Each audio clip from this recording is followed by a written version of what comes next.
YouTube के सभी दोस्तों को जय श्री कृष्णा। मेरे चैनल भक्ति एवं ज्ञान संचारक में आप सभी का स्वागत है। अगर आपने अभी तक इस चैनल को सब्सक्राइब नहीं किया है तो कृपया इसे सब्सक्राइब कर लें और बेल आइकन को भी दबा दें, जिससे आपको आने वाली वीडियोस की नोटिफिकेशन मिलती रहे। आज की इस वीडियो में हम जानेंगे कि नवरात्रि के दौरान हमें किन किन चीज़ों को करने से बचना चाहिए। दुर्गा महोत्सव हमारे भारत में बहुत ही उल्लास के साथ मनाया जाता है। भारत के अनेक जगहों में इसे महिषासुर पर विजयी के रूप में भी मनाया जाता है। दुर्गा माई को हिंदू धर्म में असुरों का नाश करने वाली देवी माना जाता है। उन्होंने अपने 10 हाथों से असुरों का अंत किया है। दुर्गा माई को और भी अनेक नामों से जाना जाता है, जैसे कि भवानी, अम्बा, चंडिका, गौरी, पार्वती, महिषासुर मर्दिनी। जैसे हर माँ अपने बच्चे की रक्षा करती है, वैसे दुर्गा माई सारे जगत की रक्षा करती है।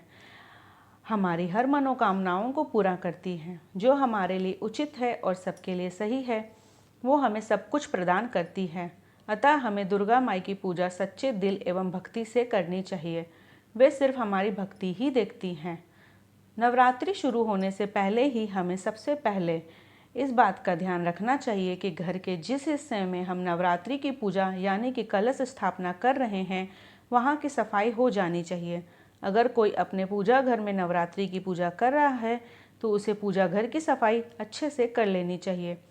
ध्यान रहे किसी भी प्रकार से वह स्थान गंदा ना हो। पर्दों की भी सफाई कर लेनी चाहिए। आसन को भी धोकर शुद्ध कर लेना चाहिए और प्रत्येक सुबह पूजा करने से पहले उस स्थान की भी सफाई कर लेनी चाहिए। अपने मंदिर के अंदर की भी सफाई कर लेनी चाहिए। सभी मूर्ति एवं फोटो को अच्छे से साफ करके ही पूजा आरंभ करनी चाहिए। इसके साथ पूजा के बर्तन जिनमें कालश लग जाती है, उनको भी नींबू एवं हल्दी से साफ कर लेनी चाहिए।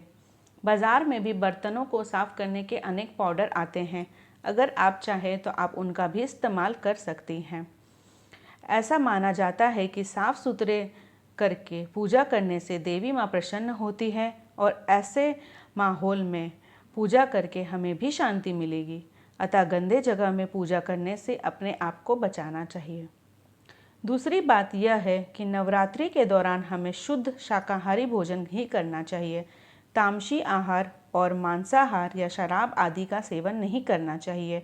ये बात उन लोगों के लिए भी है जो नवरात्रि के व्रत नहीं करते हैं। नवरात्रि के दौरान हर व्यक्ति को शुद्ध रूप से ही रहना चाहिए। शुद्ध रूप से रहकर देवी माँ की आराधना करनी चाहिए। प्याज लहसुन का भी त्याग कर देना चाहिए।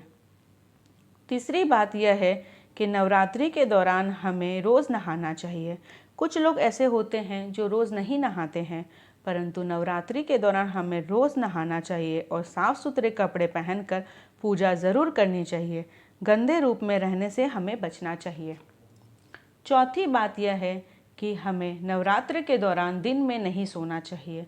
अगर कोई बूढ़े जन हैं या अगर किसी का स्वास्थ्य सही नहीं है तो वो लोग आराम कर सकते हैं, परंतु अगर आपका स्वास्थ्य सही है तो दिन के टाइम सोने से बचें, क्योंकि नवरात्रि के 9 दिनों तक देवी माँ हमारे घर में रहती हैं। हमें सोकर अपना टाइम वेस्ट किए बिना उनकी आराधना अपने सच्चे मन से करनी चाहिए, जिससे देवी माँ हम पर अपना आशीर्वाद बनाए रखें। पांचवी बात यह है कि अगर नवरात्रि के दौरान अगर कोई व्यक्ति हमारे यहाँ कुछ मांगने आए या किसी को ज़रूरत है तो कुछ लेने आए तो हमें उसे देना चाहिए। कभी भी उसको खाली हाथ अपने घर से नहीं जाने देना चाहिए। ऐसा हमें नवरात्रि के अलावा अन्य दिनों में भी नहीं करना चाहिए। हमारे पास से जितना बन पड़े हमें उनकी मदद करनी चाहिए, जिससे देवी माँ हमसे खुश हो और हम भी अपने कर्मों से खुश हो। इसके अलावा किसी को अपशब्द नहीं बोलना चाहिए, किसी का दिल नहीं दुखाना चाहिए, किसी की भी चुगली एवं बुराई हमें नहीं करनी चाहिए और किसी से भी बिना मतलब का कलेश भी नहीं करना चाहिए।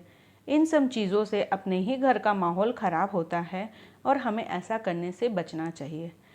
और हमें नवरात्रि के दौरान दाढ़ी, नाखून, बाल आदि नहीं कटवाने चाहिए। इन चीज़ों की मनाही हमारे शास्त्र में भी है। इसके अलावा पूजा में हमें चमड़े जैसे बने हुए सामान, पर्स, बेल्ट आदि का पहनकर पूजा के स्थान पर नहीं बैठना चाहिए, क्योंकि चमड़ा जानवरों को मारकर बनाया जाता है और वह अशुद्ध होता है। अतः इनका उपयोग नहीं करना चाहिए। इसके अलावा हमें जिस स्थान पर पूजा कर रहे हैं उस स्थान को हमें जूठा भी नहीं करना चाहिए, यानी कि वहाँ बैठकर हमें भोजन नहीं करना चाहिए। और हमें इन 9 दिनों में अपने घर को खाली भी नहीं छोड़ना चाहिए, क्योंकि ऐसी मान्यता है कि 9 दिनों तक देवी माँ हमारे घर में ही निवास करती है, अर्थात हमें घर को खाली बिल्कुल भी नहीं छोड़ना चाहिए। उम्मीद है यह वीडियो आपके लिए हेल्पफुल होगी।